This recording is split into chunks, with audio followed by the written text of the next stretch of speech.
In this video, we're going to explain some basic camera settings that have a massive impact on your final videos. In this video, we'll be covering ISO, aperture, and shutter speed. By the end, you'll know how these basic settings affect your final video. We want you to get off to a strong start with your video making journey. Once you're ready to find out what makes a video actually good and how video can help you make more money in your career, check out our course at makevideosmakemoney.com. Now, let's jump into camera basics.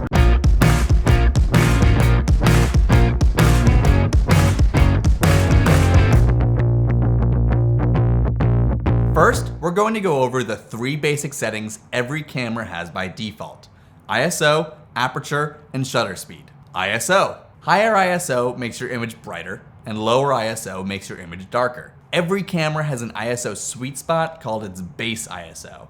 The base ISO is the ideal setting for that camera. It will give you the image with the lowest noise your camera is capable of and the best dynamic range. Those are a lot of big words. Noise is all the dots and static you get when you bump your ISO up high.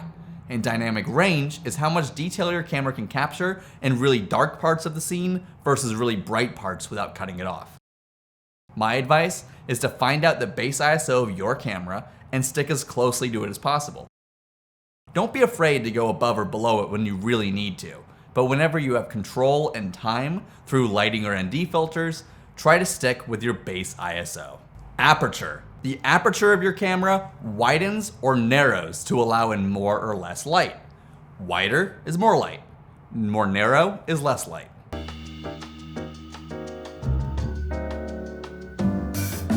Your aperture is determined by your lens. Apertures affect more than just light. They also affect your depth of field. Depth of field is how much of your frame is in focus.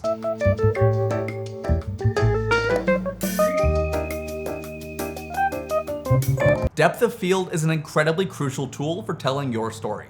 Shallow depth of field feels more close up and personal. Deeper depth of field puts everything in focus, which can be overwhelming. Shutter speed. Shutter speed looks different on a DSLR that's photo focused than a cinema camera.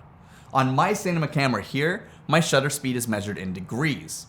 I have my camera set to 180 degrees. You don't get that option on a mirrorless or DSLR camera, but you also want a 180 degree shutter. You get this by setting your shutter speed to double your frame rate. If you're shooting at 24 FPS, you want a shutter speed of 1/50. If you're shooting at 60 FPS, you want a shutter speed of 1/125. Shutter speed can be an interesting tool for telling your story and evoking feelings through your imagery. For nearly every situation, you'll want to stick to a 180 degree shutter. However, if you're looking to get rid of motion blur, you'll want to raise your shutter speed up for maximum sharpness. And if you want a trippy sequence, you can lower your shutter speed and get some interesting ghost trails.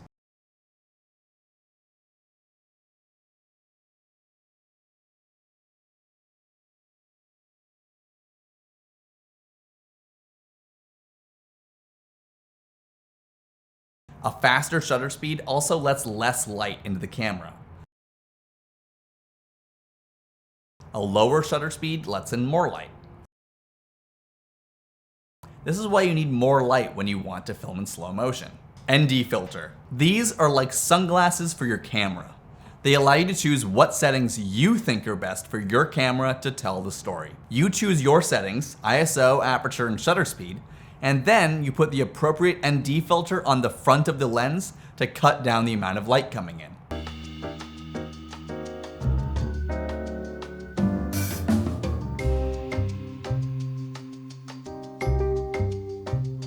You don't want the sun deciding for you what the best settings for your video are. You as the storyteller want to make those decisions. ND filters are measured in stops, which is how much light they block out. 1 stop blocks less light than 5 stops. You'll learn through experimentation how many stops you need to use in any given situation. The best way to understand ND filters is just to use them a lot in practice. Focal lengths. Your focal length is determined by your lens. Some lenses only have 1 focal length and are called prime lenses. Zoom lenses can change between multiple different focal lengths. Wide-angle lenses stretch your environment. Telephoto lenses compress your environment. We dive much more into this and framing techniques and how they affect your story within our course. All of these camera basics are important, but you can master your camera basics all you want, and it won't guarantee that you make good videos. A good video connects with your audience, achieves your marketing goals, and communicates a story. Our online course, Make Videos Make Money, is an in-depth exploration of what makes a video actually good.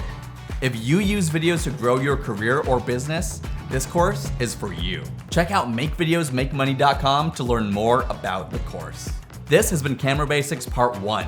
Make sure to check out Part 2 for more information about settings like frame rates, aspect ratios, and resolution, and how they affect your video and story.